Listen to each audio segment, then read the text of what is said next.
வணக்கம் மக்களே, இது உங்கள் ஆர்கே தமிழன். நான் உங்கள் ஆர்கே. போன எபிசோடில் வந்து நம்ம ஹீரோயின் வந்து நம்ம ஹீரோக்கு ஃபஸ்ட்டு டைமாக தேங்க்யூன்னு சொல்லியிருப்பா. அது மட்டும் இல்லாமல் நம்ம ஹீரோ வந்து டின்னருக்கு வேறு இன்வைட் பண்ணியிருப்பா. சரி வாங்க இன்றைக்கி என்ன நடக்குதுன்னு சொல்லிட்டு பார்ப்போம். கதையோட ஆரம்பத்திலே வந்து நமக்கு ஒரு ஹோட்டலில் தான் காமிக்கிறாங்க. இந்த ஹோட்டலில் வந்து நம்ம ஹீரோவும் நம்ம ஹீரோயினோட ஃபேமிலி எல்லாருமே வந்து சாப்பிட்டுட்ருக்காங்க. அப்போ தான் நம்ம ஹீரோ வந்து அங்கே இருக்கிற ஒரு ஆண்டியை பார்த்துட்டு, ஐயோயோ இவ வந்திருக்காளே, இவ வந்தாலே ஏதாவது ஒன்று கேட்டுக்கிட்டே இருப்பாளே அப்படின்பான். அதுக்கேற்ற மாதிரி அந்த ஆண்டியும் வந்து, என்னம்மா எப்போ இந்த சூ ஃபேமிலிக்கு வந்து நீங்கள் ஒரு வாரிசை கொடுக்க போகிறீங்க அப்படின்னு சொல்லிட்டு கேட்பா.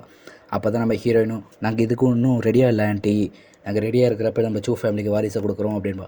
இதெல்லாம் நீங்கள் எங்கே இருக்கிறப்பவே பண்ணிடணுமா அப்படின்னு சொல்லிட்டு அந்த ஆண்டி சொல்லுவாள். உடனே நம்ம ஹீரோயினும், ஓகே ஆண்டி உங்கள் சஜஷனை எடுத்துக்கிறேன் அப்படின்பா.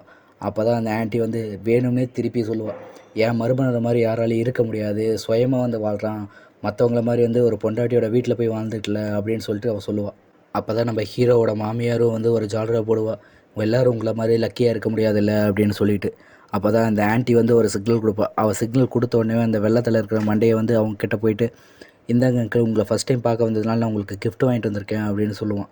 நம்ம ஹீரோவோட மாமனாரும் அதை பிரித்து பார்த்துட்டு, என்னது ஒயிட் ப்ளூ பவுலா, இது ஒரு ஆன்டிக் ஆச்சே அப்படின்னு சொல்லுவான்.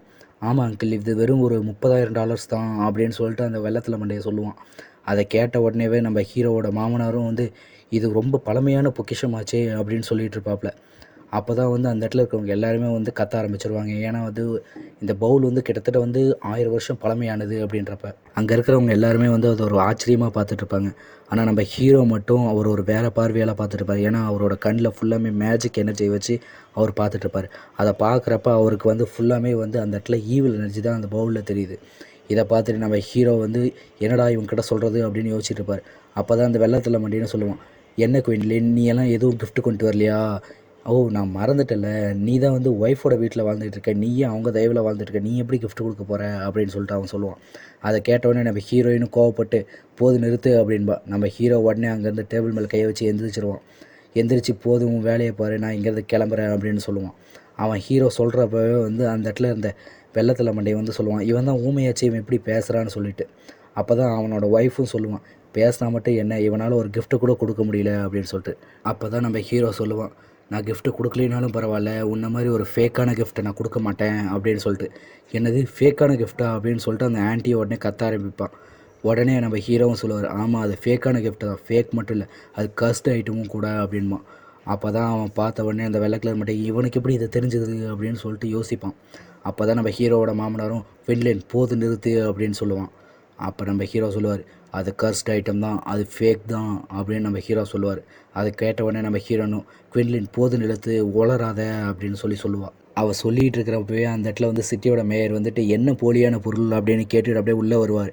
இதை பார்த்த உடனே அந்த வெள்ளத்தில் மண்டையினும் போயிட்டு, சிட்டி மேயரா அப்படின்னு சொல்லிட்டு அவருக்கு கை கொடுக்கலான்னு சொல்லிட்டு போவான். ஆனால் மேயர் வந்து அவனுக்கு கை கொடுக்காம அப்படியே கை கொடுக்குற மாதிரி தான் வருவாப்புல. அவர் போய் நம்ம ஹீரோவுக்கு தான் கை கொடுப்பாப்புல. நம்ம ஹீரோவுக்கு கை பிடிச்சி கையை கொடுத்து, குவின்லின் எப்படி நல்லா இருக்கீங்களா அப்படின்னு சொல்லிட்டு கேட்பாப்புல. அப்போ தான் அந்த வெள்ளத்தில் மண்டையை சொல்லுவான், மேயர் நீங்கள் தப்பான ஆளுக்கு கை கொடுத்துட்ருக்கீங்க, அவன் ஜஸ்ட்டு ஒரு நோபடி தான் அப்படின்னு சொல்லுவான். அதை சொன்ன உடனே மேயர் வந்து பார்த்துட்டு, என்ன அவன் தான் ஒன்றுத்துக்கு ஆகாதவனா அப்படின்னு சொல்லிட்டு கேட்பார். கேட்குற உடனே மட்டும் இல்லாமல் நம்ம மேயர் வந்து நம்ம ஹீரோட்ட, என்ன உங்களுக்கும் அவனுக்கு ஏதாவது பிரச்சனையா, அவனை இங்கேருந்து துரத்திடலாமா அப்படின்னு சொல்லிட்டு கேட்பாப்புல. அதெல்லாம் ஒன்றும் இல்லை, அவங்க எனக்கு தெரிஞ்சவன் தான் அப்படின்னு சொல்லிட்டு நம்ம ஹீரோவும் சொல்லுவாப்புல. சொல்லி முடித்த உடனே மேயர் வந்து, இங்கே என்ன பிரச்சனை அப்படின்னு சொல்லிட்டு கேட்பாரு. அப்போ தான் நம்ம ஹீரோ சொல்லுவான், இங்கே ஒரு ஃபேக் பவுலை வந்து ஒரு கிஃப்டாக கொடுத்துக்கிட்டு இருக்காங்க அப்படின்னு சொல்லுவான். அதை கேட்ட உடனே, பவுலா, அதுவும் ஆன்டிக்கா அப்படின்னு சொல்லிட்டு அங்கேருந்து ஒரு தாத்தா மாதிரி வந்து கண்ணாடி போட்டுக்கிட்டு இருப்பாப்புல. அவர் வந்து சொல்லுவாப்புல, நான் இந்த ஃபீல்டில் தான் ரொம்ப நல்லா இருக்கேன், நான் டெஸ்ட் பண்ணி பார்க்குறேன் அப்படின்னு சொல்லிட்டு அந்த பவுலை எடுத்து டெஸ்ட் பண்ணி பார்ப்பாப்புல. டெஸ்ட் பண்ணி பார்த்துட்டு அவர் கேட்பாப்புல, இது ஃபேக்குன்னு நீ எப்படி சொல்கிற நம்ம ஹீரோட்ட கேட்பாப்புல. கேட்குற போது நம்ம ஹீரோ சொல்லுவார், இது ஃபேக் இல்லைன்னு நீங்கள் சொல்கிறீங்களா அப்படின்னு சொல்லிட்டு. அப்போ தான் அந்த வயசானவர் வந்து தோளில் தட்டி கொடுத்து, கரெக்டு தான், இது ஃபேக்கு தான், இது ஃபேக்கு தான்னு சொல்லிட்டு. இந்த பவுல் வேணும்னா எவ்வளோ வந்து ஒரிஜினல் மாதிரியே செஞ்சுருந்தாலும் சரி, இது ஃபேக் பவுலுன்றது கடைசியில் ஒரு எக்ஸ்பர்ட் பார்க்குறப்ப தெரிஞ்சிடும். இது ஜஸ்ட்டு ஃபேக் பவுல் மட்டும் கிடையாது, இதை வந்து ஒரு பொணத்துலேயோ ஒரு இறந்த ஒரு பக்கத்துலேயோ வந்து இந்த பவுலை வந்து வச்சுருக்காங்க, கடைசியாக இதுக்கு ஒரு கர்ஸ்டு ஐட்டமாகவும் மாறி இருக்கே அப்படின்னு சொல்லிட்டு அவர் சொல்லுவார். இதை கேட்டவுடனே அந்த ஆன்ட்டி வந்து அவன்கிட்ட போயிட்டு, நீ எப்படிடா ஒரு கர்ஸ்டு ஐட்டத்தை அதுவும் ஃபேக் ஐட்டத்தை இங்கே கொண்டு வந்து கொடுப்ப அப்படின்னு சொல்லிட்டு அவனை கத்திக்கிட்டு இருப்பான். அப்போ தான் அந்த வயசானவர் வந்து நம்ம ஹீரோ தோள் மேலே கையை போட்டு, இவ்வளோ யங்காக இருந்துக்கிட்டு ஒரு ஆன்ட்டிக்கு உண்மையாக பொய்யான்னு கண்டுபிடிக்கிற அளவுக்கு திறமைசாலியாக இருக்க, நம்ம மேயர் வந்து உன்னை பற்றி சொன்னது எல்லாமே கரெக்டு தான் அப்படின்பான். அப்போ தான் நம்ம இந்த மேயர் வந்து, சரி வாங்க 2 பேர் உள்ளே போய் பேசுவோன்னு சொல்லிட்டு அவங்க 2 பேர்த்தையும் கூப்பிட்றான். கூப்பிட்ட உடனே வந்து நம்ம ஹீரோவும் வந்து நான் போயிட்டு வந்துடுறேன் அப்படின்னு சொல்லிட்டு கிளம்புறான். அதை பார்த்த உடனே இவ்வளோ நேரம் திட்டிக்கிட்டு இருந்தான் அவனோட மாமியார் வந்து இப்போ வந்து என் மருமகன் தான் அப்படின்ற மாதிரி அப்படியே புகழ்ந்து பேசுகிறான்.